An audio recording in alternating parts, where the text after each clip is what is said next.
So welcome everybody to this lecture on Chapter 9, Mendelian Genetics. So this chapter is actually going to be a little bit longer than the ones you've seen in the past. This is actually one of the hardest chapters in your book, so I'm going to be spending a little bit more time lecturing on it than normal. So expect this lecture to be long, so set aside some time to complete the lecture in its entirety. Also, a quick note is that this lecture is out of order compared to the textbook. So your textbook takes a historical approach to genetics.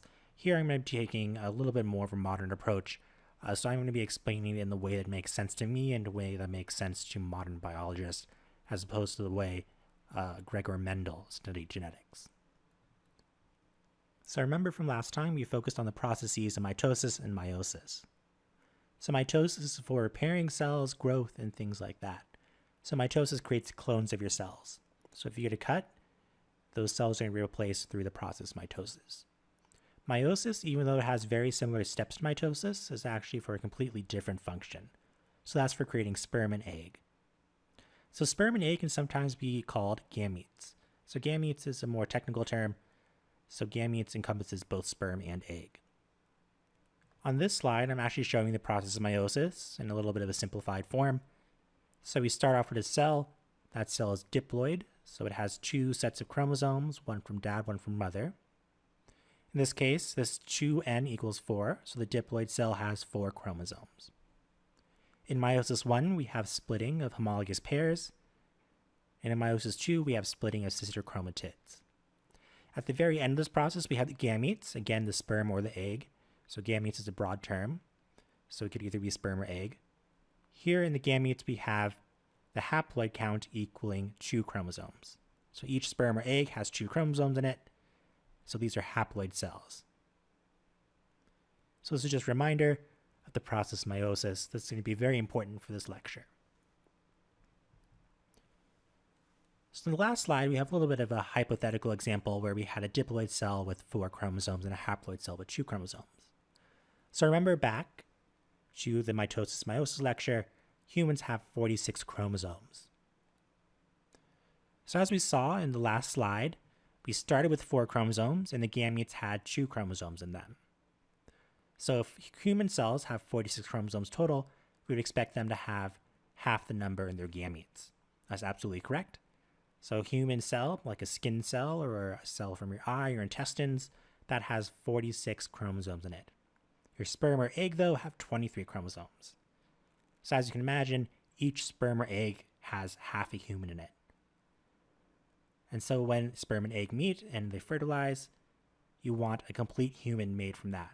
So if you have half in a sperm and half in an egg, that creates one full human, which is exactly what we want. So gametes have half the number of chromosomes as a somatic, so a non-sex cell. So we talked a little bit about chromosomes in the mitosis and meiosis lecture, but here we're going to look a little bit closer at a chromosome. So as you know, chromosomes are made up of DNA and protein. Those proteins are called histones, so the DNA wraps around those histone proteins. DNA contains genetic information, as you all know, so the genetic information codes for RNA, and the RNA then codes for protein. So essentially, DNA codes for proteins, and those stretches of DNA that code for proteins are called genes. So here you can see we have 3 genes, gene A, gene B, gene C. So each one of those codes for a different protein. So protein A, protein B, protein C. So the reason why I'm discussing this is because I want to bring up the concept of diploid cells again.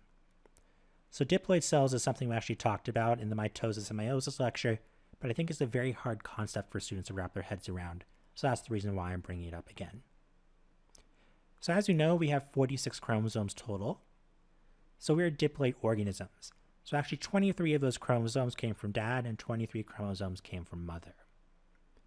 So as you can imagine, 23 chromosomes came from that sperm cell and 23 chromosomes came from that egg cell. So that gives us 46 total, which made you. So that makes us a diploid organism.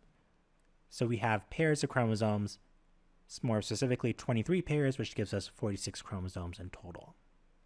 So this ultimately means that we have 2 copies of genes, one from dad and one from mother. So as you can see in this figure on the bottom of this PowerPoint slide, we have a homologous pair of chromosomes, so one from dad, one from mother. The blue one specifically is from dad, and the red one is from mother. So for something like gene A, we have a version from mom, and we have a version from dad. Same thing for gene B, version from dad, version from mother. Same thing for gene C, a version from mother and a version from dad. So remember, because we're diploid organisms, we have 46 chromosomes, 23 from dad, 23 from mother. So essentially we have 2 versions of each gene. So the versions of genes you receive from dad and the version you receive from mother may actually be different. So for something like gene A, the gene A from mother may be slightly different from the gene A of dad. So they still code for protein A, but in this case, protein A is going to be slightly different from dad's and mom's version. So these different versions of genes we call alleles. So for each gene, we have 2 alleles. So we have allele for gene A, one from dad, one from mother, an allele for gene B, one from dad, one from mother, and so on and so on. So again, alleles are different versions of genes. So here is a question for you to answer on Blackboard. So if humans have about 20,000 genes, which is actually the accurate count that we have, how many alleles does a human have then?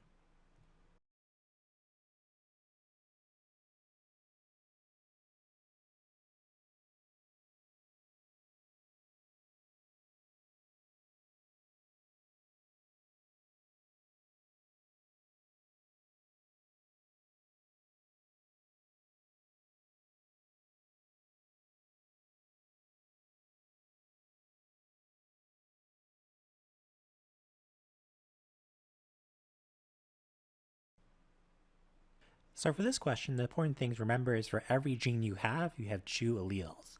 So one allele from dad, one allele from mother. So if we have 20,000 genes, that means we have 40,000 alleles. So the correct answer here is D, 40,000.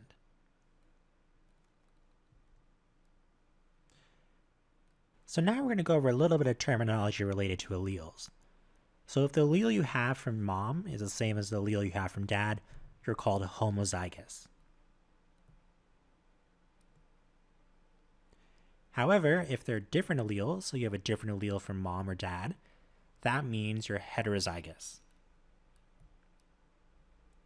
So of course, the prefix homo means same, and the prefix hetero means different. So this just relates to whether you have different or similar alleles to your dad's allele versus your mother's allele. We also commonly assign letters to different alleles. So we'll go a little bit more into detail about this naming scheme or lettering scheme when we get later into this lecture. For now though, we have another question here for your Blackboard. So if a human has 40,000 alleles, about how many alleles does a sperm or egg have? So how many alleles do you find in the gametes?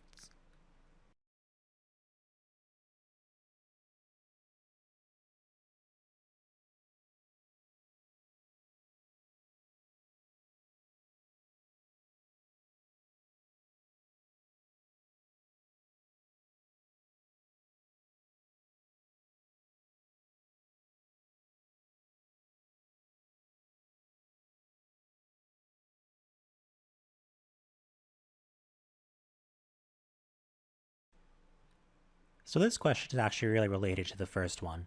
So if we have 40,000 alleles total, we would have half as much in a sperm or egg. So again, we want 40,000 alleles total, so we want 20,000. So answer B, 20,000 alleles in each egg or sperm cell. So when they meet together and fuse, you'll have 40,000 alleles total, or essentially one complete human being. So as I said, this lecture is really related to meiosis. So here we're going to see what happens during meiosis that allows alleles to actually be split in half. So as I said in the last question, we have 20,000 alleles in each sperm and egg, so we have to split up those alleles somehow. So here we have 2 chromosomes that are homologous pair. We have the capital R version from dad and the lowercase r version from mother. We'll talk a little bit more about what dominant and recessive alleles are later in this lecture, but here just know that capital R is different from lowercase r. Those become replicated, so remember chromosomes replicate in interphase. So now we have two uppercase R's and two lowercase r's. In meiosis 1, we have splitting homologous pairs. So as you can see, the blue chromosomes from dad have moved into one cell, and the red chromosomes from mother have moved into the other cell. In meiosis 2, we have sister chromatid split, and now you can see each one of those gametes, either a sperm or egg, now has one allele total.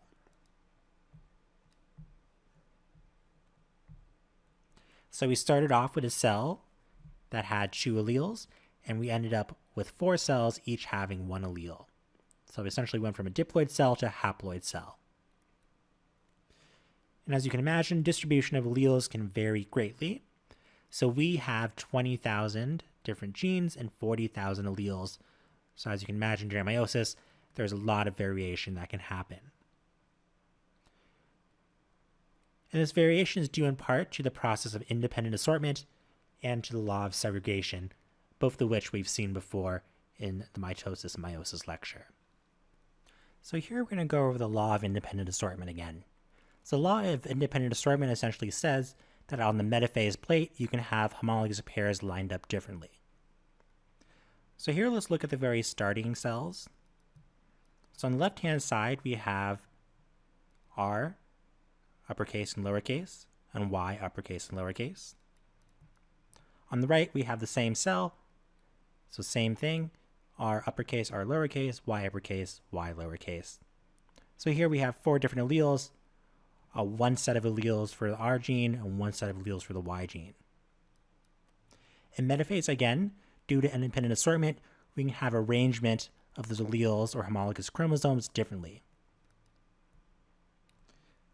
So on the left-hand side, you can see we have the blue chromosomes lined up on the same side. On the right-hand side, you can see they're on different sides of the cell.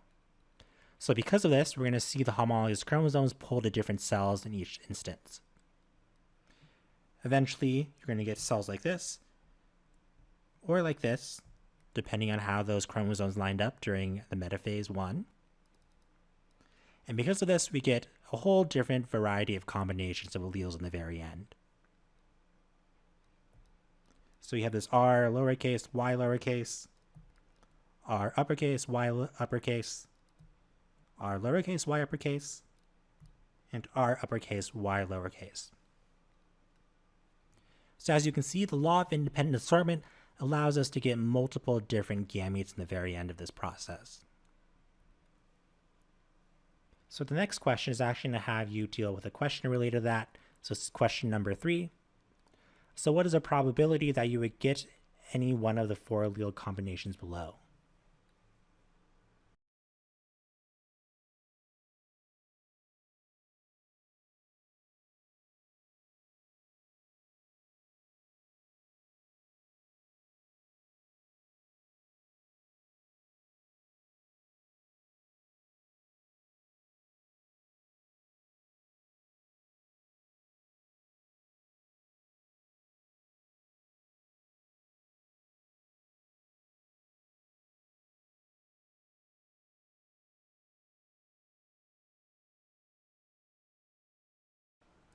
So as you can see, we have 8 different cells and 4 possibilities of alleles here. So for each allele possibility, we have 2 cells. So essentially we have 2 over 8, simplify that down to 1 over 4, or 25%. So for any of the allele possibilities below, there's a 25% chance of getting a cell with that allele.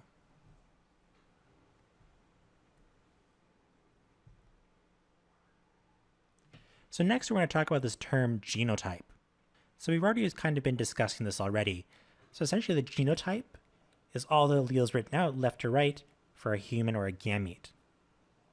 So an example of this would be all uppercase A, B, C, D, or uppercase lowercase a, uppercase lowercase b, uppercase lowercase c, uppercase lowercase d. So these are examples of genotypes. So essentially just the alleles written out left to right. So I'm going to ask you a question here. So why are there 2 letters for every allele?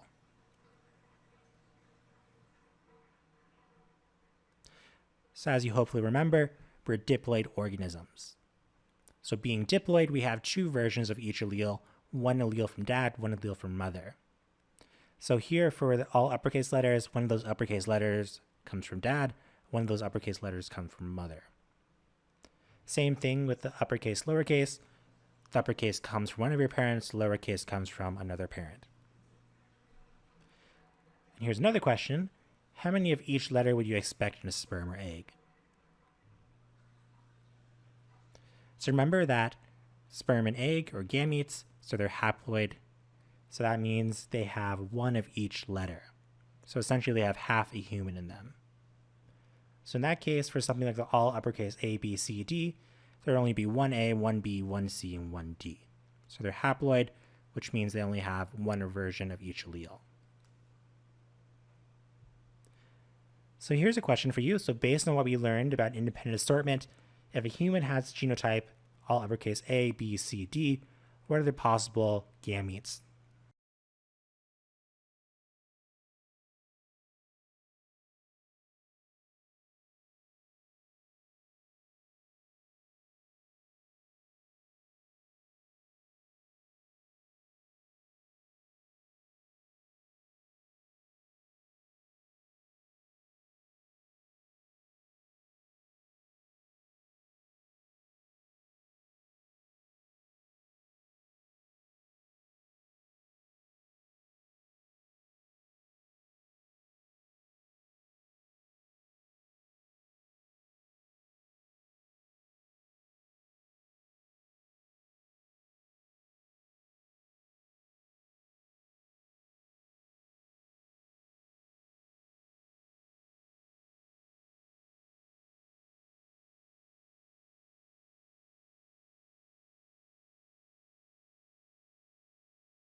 So hopefully this is pretty easy for you.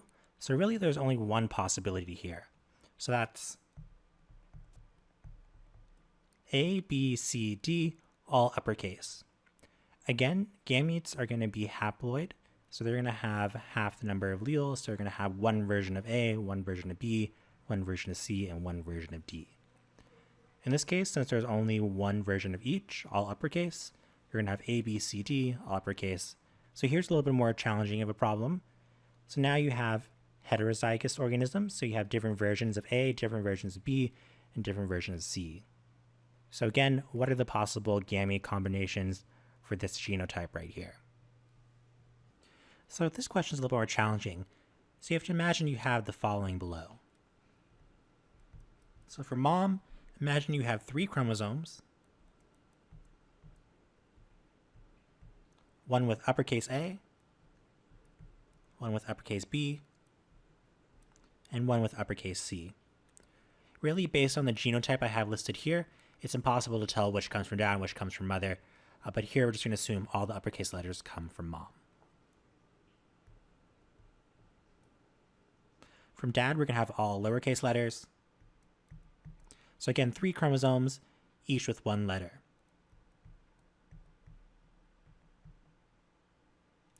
And here together we have 1 cell. So essentially 1 sperm or egg precursor cell. As you can imagine, during meiosis, we're going to have all of these chromosomes replicate. So they're going to form sister chromatids, and then they're going to align independently on the metaphase plate. So depending on how they align, we can have many different possibilities of gametes here. So I highly encourage you to do this yourself. So actually draw out the process of meiosis with these chromosomes below. And you'll see all the possible different gametes that can be formed by these set of chromosomes, or set of alleles, I should say. So really, this is going to be a process that takes quite a bit of time. So the easy way to do it is essentially find gamete combinations that have one of each allele. So what I mean by this is you'll have one with all uppercase letters. So that's one possibility. You can have one with all lowercase letters.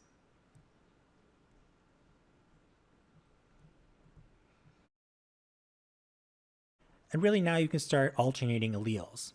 So you'll have one with uppercase A, one with uppercase B, one with lowercase c. One with uppercase A, one with lowercase b, and one with uppercase c. You can keep on going and going. This will give you the same exact results as if you drew out meiosis yourself.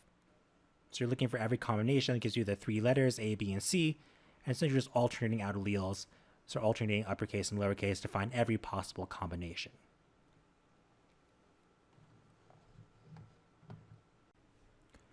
So here's this last type of question. So essentially I'm asking the same thing. Find all the genotypes possible, so all the sperm and egg combinations that you could have. In this case, we have a slightly different genotype. We have heterozygous for A, heterozygous for B, and then homozygous for C.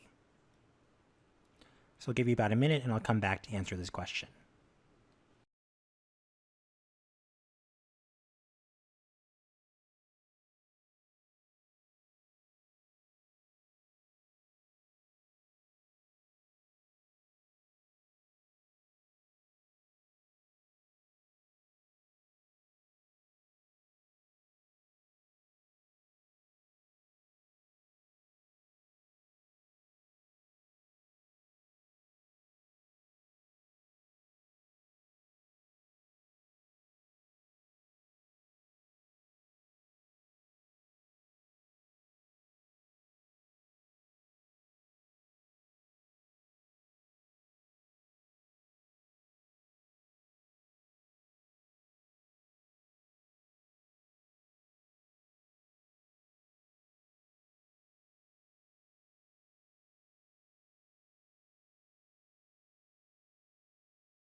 So here we're really just looking for every possible gamete combination. So same exact idea as the last question. So here one possibility is all uppercase. So as you can see, we have homozygous C alleles, so this actually reduces the possibilities by quite a bit. So next we can have A, lowercase b, uppercase C. We can have lowercase a, uppercase b, uppercase C. And we have lowercase a, lowercase b, uppercase C. So I believe this is all the possibilities for this genotype listed right here. So next we're going to discuss this very important term, phenotype. So phenotype is actually the combination of genotype plus environmental factors. And environmental factors we'll talk more about later in this lecture. So as you know, genes code for proteins, and proteins determine traits. So traits is also a very important word. So traits are things like hair color, height, weight, things like that. For something like weight, though, which is of course a trait, there are also environmental factors in play. So of course your weight is determined by what you eat, but it's also of course determined by your genetics as well. The broader definition of phenotype, though, is a collection and display of traits for an organism. So on the right-hand side of the slide, I have the world's tallest man and the world's shortest man. So definitely for both, genetics, their genotype, and the environmental factors probably played a huge role in their phenotype. So here we have some more terminology. So this is dominant versus recessive alleles. So some alleles are dominant, some are recessive. So dominant alleles dominate, so they show their traits. However, recessive alleles can still be present. However, they don't show their traits unless both alleles are recessive. So if there's one dominant allele and one recessive allele, the dominant allele shows its trait, but the recessive allele does not. Oftentimes when a person has one dominant allele and one recessive allele, we call this person a carrier. So they don't show whatever disease or whatever recessive trait they have, but they do show the dominant trait. So they don't show the recessive trait, but they do still have it. So they are able to pass it on to their children. So dominant alleles always are written uppercase, so we've seen some examples of that, and recessive alleles are always written lowercase. So here's an example of that. So again, we're looking at dominant and recessive alleles. So the B allele codes for black hair, and black hair is dominant to red. So a person with at least one uppercase B allele will have black hair. So here we have a person, they have 2 chromosomes, so remember we have homologous pairs. They have an uppercase B allele, and then a lowercase b allele in all their cells. Because they have at least one dominant allele here, they show the dominant trait. In this case, black hair. So here's a question for you, question 5. So using the previous scenario, a person with 2 recessive alleles, so 2 lowercase b's, so they're homozygous recessive, would have what color hair, black or red?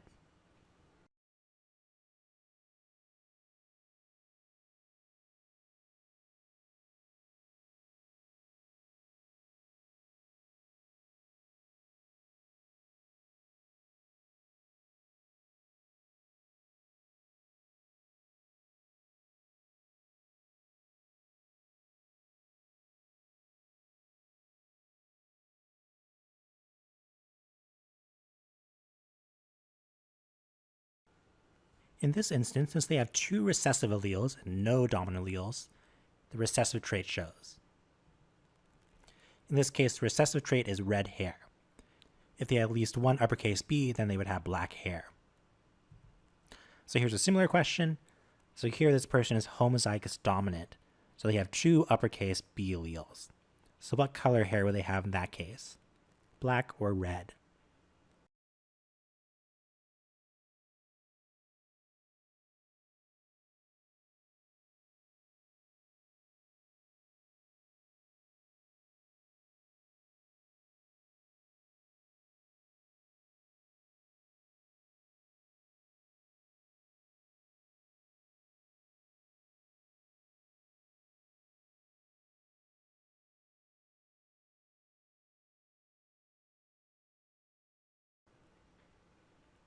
So here, since they have 2 uppercase B alleles, they have black hair.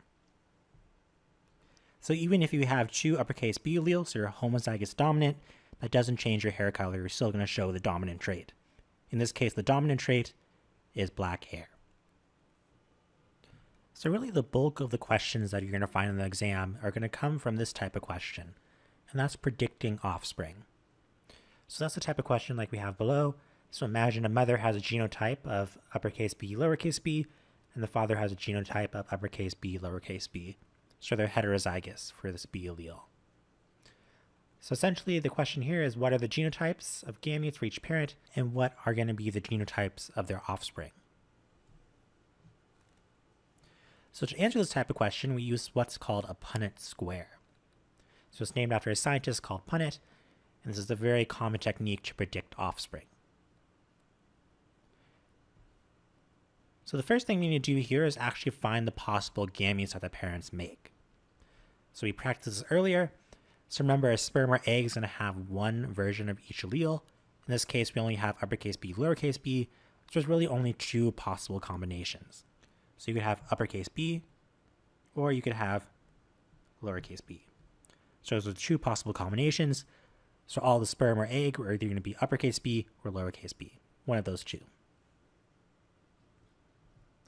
So in a Punnett square, you actually draw the gametes on the outside. So you're going to have a square, of course. You're going to have the gametes on the outside.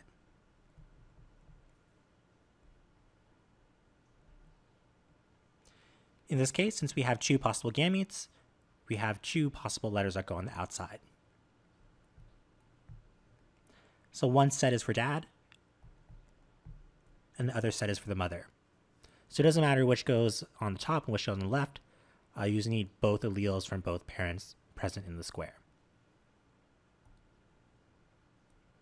So since we have 2 alleles, 2 on the left and 2 on the top, this Punnett square is going to be 2 by 2.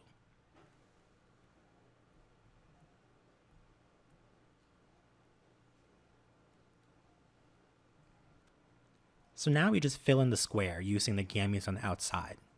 So for the top left square, we have 2 uppercase B's. So we're going to have a homozygous dominant offspring. For the bottom left-hand square, we have uppercase B and lowercase b, so this person's heterozygous. For the top right, we have another heterozygous offspring. And in the bottom right-hand corner, we have a homozygous recessive offspring. So the Punnett square allows us to predict what genotypes the offspring will have. So in this case, there's a 25% chance that their offspring will be homozygous dominant. There's a 25% chance that their offspring will be homozygous recessive. And there's a 50% chance their offspring is going to be heterozygous. So the Punnett square really doesn't tell us what the child has. It just gives us the possibility of genotypes for the child and gives us the percentages or likelihood of that happening.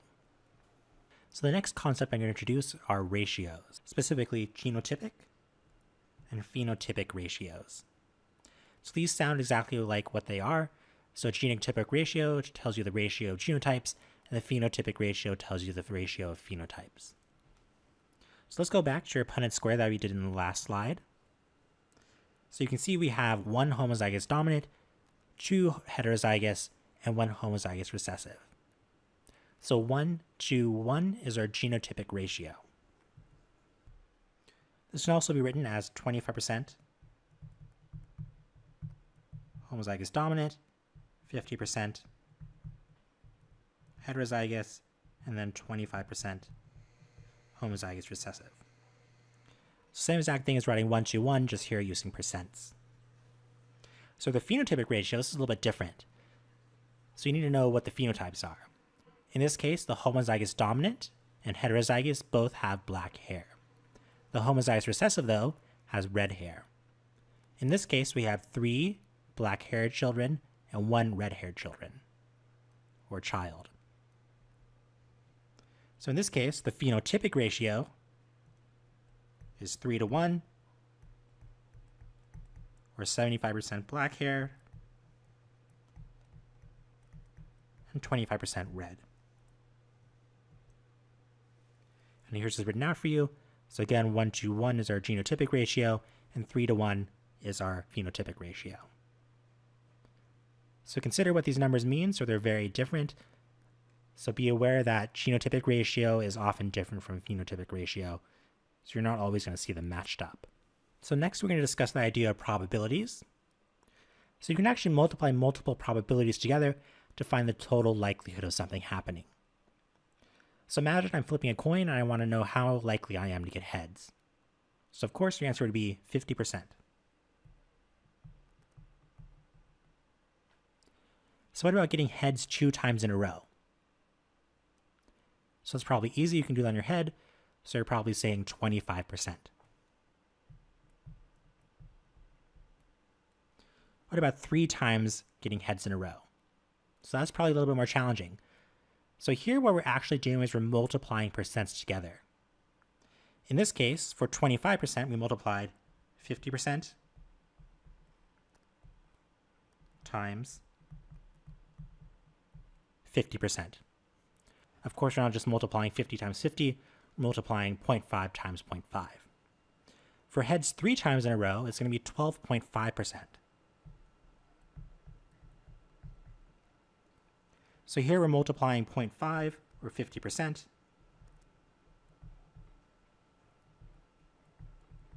three times. And we can keep on going and going and going. So we're just multiplying 0.5 or 50% multiple times to figure out the likelihood of getting heads multiple times in a row. So you can actually apply this information to genetics, and you'll probably see some questions like that in the back of your book or on your Mastering Biology assignment.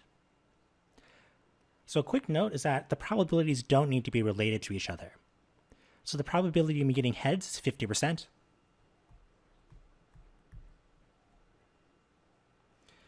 And let's imagine the probability of me getting an A on the exam is 10%. So it's just 50% times 10%.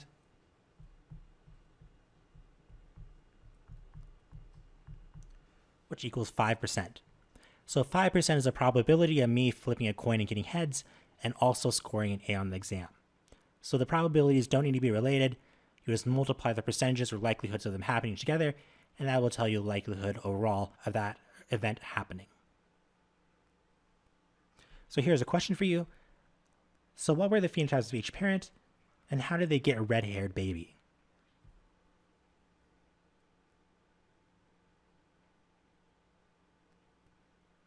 So since each parent was heterozygous, they both had black hair.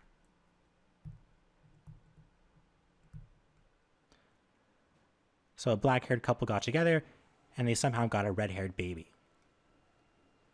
So as we saw with the Punnett square, it's very possible for them to get a homozygous recessive baby. So they had 2 lowercase b alleles. So that would have been a red-haired baby. So in this case, the parents were carriers for the red hair allele. So carriers don't show the trait, but they still have the recessive allele. So here's a little bit more terminology. So this is in regards to generation. So depending on the generation, we assign them different names. So the P generation is often called the parental generation. So those are the first parents, and they give rise to the F1 generation. So the F1 generation is the offspring of those parents from the P generation. The F2 generation is then the offspring of mating between the F1 generation offspring. So this is normally used in regards to different types of organisms than humans. So for example, like the pea plants that Gregor Mendel studied, it's applicable to use these terms. So as you can see, the pea generation, we have purple flowers and white flowers. these are true breeding parents. So that means the purple flower is true uppercase P's or homozygous dominant, and the white flower is true lowercase p's. They then produce the F1 generation, so the F1 generation is going to be completely heterozygous. And then if you mate the heterozygous F1 generation offspring together, you get the F2 generation.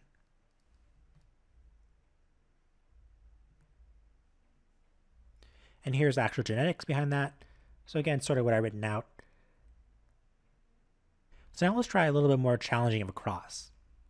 So imagine a father has a genotype uppercase A, uppercase B, lowercase b, and a mother has the same genotype. So what are the possible gametes? And then tell me the possible offspring from this cross.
So for the genotypes listed, there are 4 possible combinations.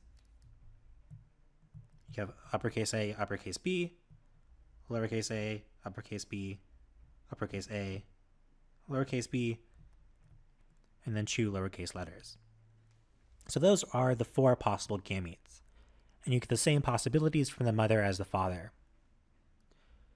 So in the last Punnett square we did, we had only 2 possibilities. So that was a 2 by 2 square. Here we're going to have 4 possibilities, so it's going to be a 4 by 4 square. So it's going to be much larger. So we're going to draw the gametes on the outside.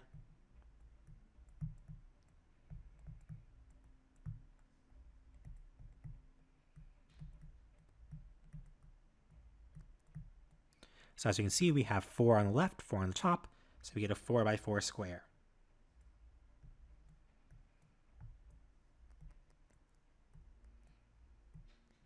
Same exact idea though for filling out the offspring. So you have AA, BB,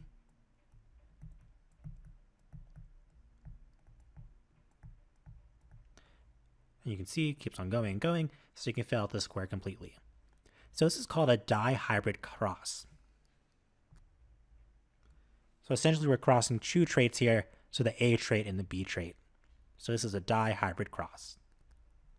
So here's an example from your textbook using yellow and green peas as well as wrinkled and round peas. So there's actually a trick to making dihybrid crosses a little bit easier. So imagine we're trying to figure out the likelihood of finding a green wrinkled pea. So here we know it's 1/16, so that's the probability of getting a green wrinkled pea. So there's also another way to easily find this out, so it's by doing 2 4 by 4 squares. So it's by doing 2 2 by 2 squares as opposed to doing 1 4 by 4 square. So first we're going to do the R cross. So as you can see, we have 2 possibilities here, uppercase R and lowercase r. That goes on the top. On the left, since we get the same thing from the mother as the father. It's RR.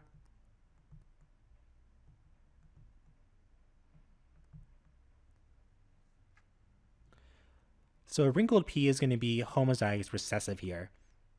So the homozygous recessive is this one right here. So there's a 1 in 4 chance of that happening. So there's a 1 in 4 chance of getting a wrinkled P.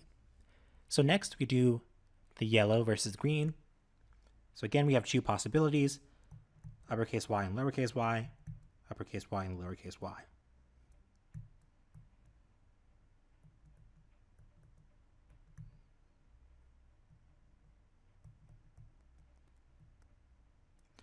So homozygous recessive here is going to be green, so there's a 1 in 4 chance of that happening. So same exact idea as what we did with probabilities earlier, we just multiply probabilities together.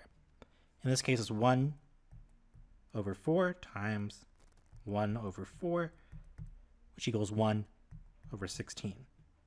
So essentially we got the same results as when we did a 4 by 4 square. Here it's much easier since we're doing 2 by 2 squares, so the math is much easier. You won't be filling in the table forever. So you can do this for all the other combinations, so you can figure out how many yellow wrinkle there would be using this technique. You can figure out how many green round there would be and how many yellow round there would be. So this is an easy technique to do the same thing as doing a 4 by 4 square, but making life a lot easier.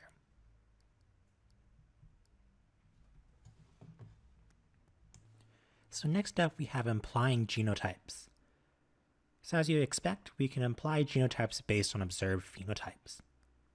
So for example, a red-haired person, we know their genotype is going to be lowercase b, lowercase b. For a black-haired person, though, we actually have 2 possibilities. So remember, the heterozygous person and the homozygous dominant both have black hair.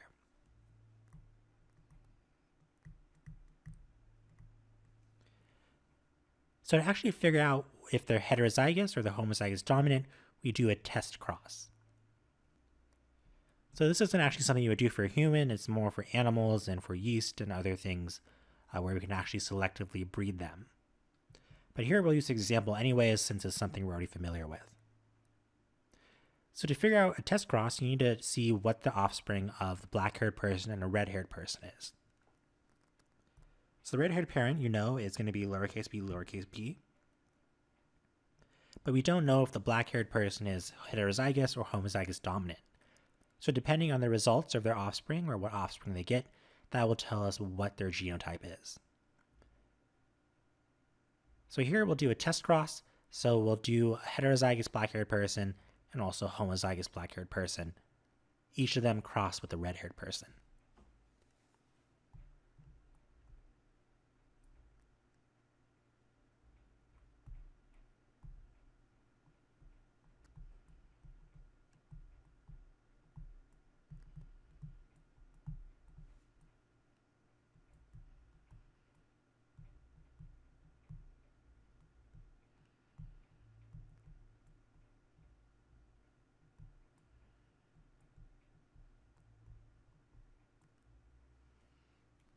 So as you can see, if the black-haired person is homozygous dominant, none of their offspring should have red hair.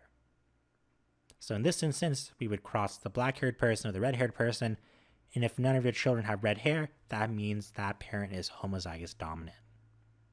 However, if the person is heterozygous instead of being homozygous dominant, we'll see a 50% chance of them having a red-haired child. So if they have 4 children and 2 of them are red-haired, that means that black-haired person was actually heterozygous for that trait. So as you can see, test crosses can be very useful for figuring out what genotype a parent actually is. So now we're going to talk about variations on the theme. So the theme was the dominant recessive sort of hierarchy or dogma we were talking about in the last part of this lecture. So now we're going to talk about exceptions to that. So the first one we're going to talk about is incomplete dominance. So this is actually where the heterozygous organism actually has an intermediate phenotype in between the homozygous dominant and homozygous recessive phenotypes. So the example that's commonly used is a red flower and a white flower. So the homozygous dominant red flower has 2 uppercase R's and is completely red, and the homozygous recessive white flower has 2 lowercase r's and is completely white. So heterozygous flowers actually have an intermediate phenotype, so a mixture in between red and white, which gives us a pink flower. So this is incomplete dominance. Next, we have codominance. So as opposed to incomplete dominance, where you had a mixture of the 2 phenotypes, here we have equal expression of the 2 alleles. And the common example is blood type. So you have AB, and O blood types. So here we have both traits manifesting themselves as phenotypes. So as you can see in the A allele, we have carbohydrate A on the outside of the red blood cell. On B, we have B carbohydrates on the outside of the red blood cell. And in AB, you can see we have an equal mixture of both carbohydrate A and carbohydrate B. O, though, is two recessive alleles, so here we have no carbohydrates on the outside of the red blood cell. So this is codominance, so equal expression of each allele. So next we have polygenic alleles. So this is when multiple alleles contribute to one phenotype. So an example of this is skin color. So we're not just all black or white, and that's because we have multiple alleles contributing to skin color. So this allows for a wide range of different skin tones.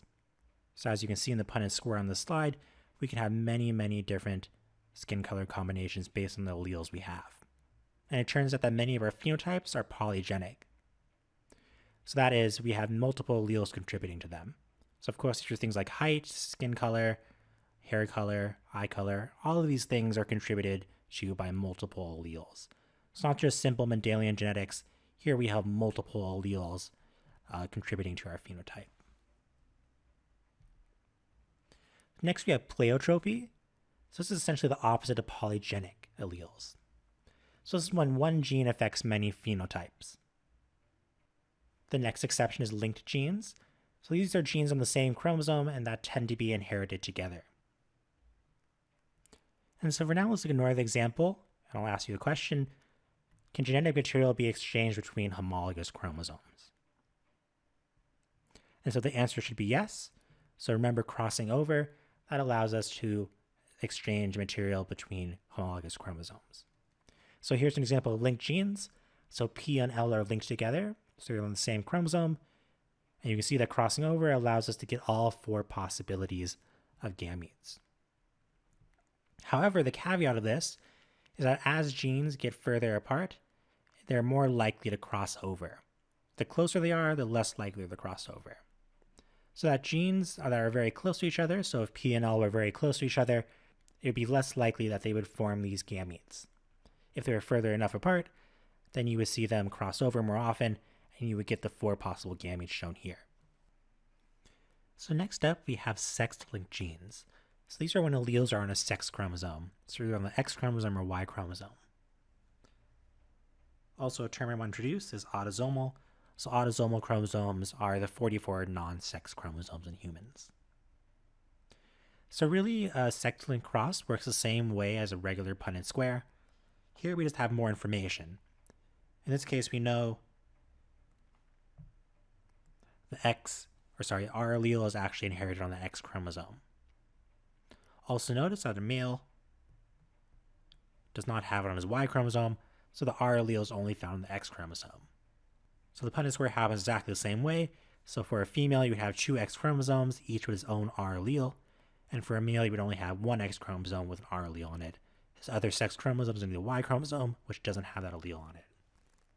So sex-linked alleles have their own unique ratios, so you should be aware of that when you're doing crosses. So here's a question for you. So why are males more affected by X-linked diseases than females?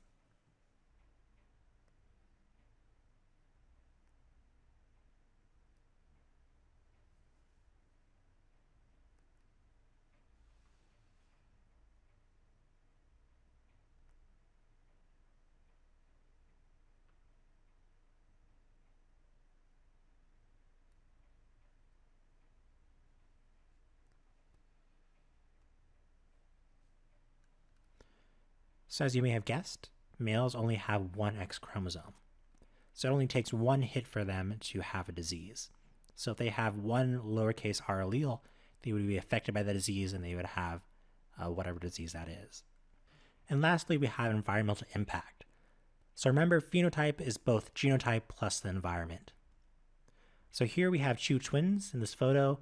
One twin didn't smoke, and the other twin smoked for her whole entire life. So the environment she generated herself, but could also be secondhand smoke or maybe toxic fumes or something like that, makes her look much older. So this is just to show that environmental impact can actually have a huge effect on phenotype. So even though both of these twins have the same genotype, because of the environment, they have completely different phenotypes. So as you saw, this lecture is very challenging. So here are some recommended study tips for you to do well in the exam. So this is very much like a math class. So you have to do lots and lots of problems to do well. So please practice, practice, practice. Make sure you do as many problems as possible to get a good score on the exam. Some places where you can find good questions are at the back of the book. So there are a lot of questions there. Of course, Mastering Biology has some questions, and the internet as well. So I highly recommend use outside resources to find questions for you to answer to help you study for this exam that's going to be coming up.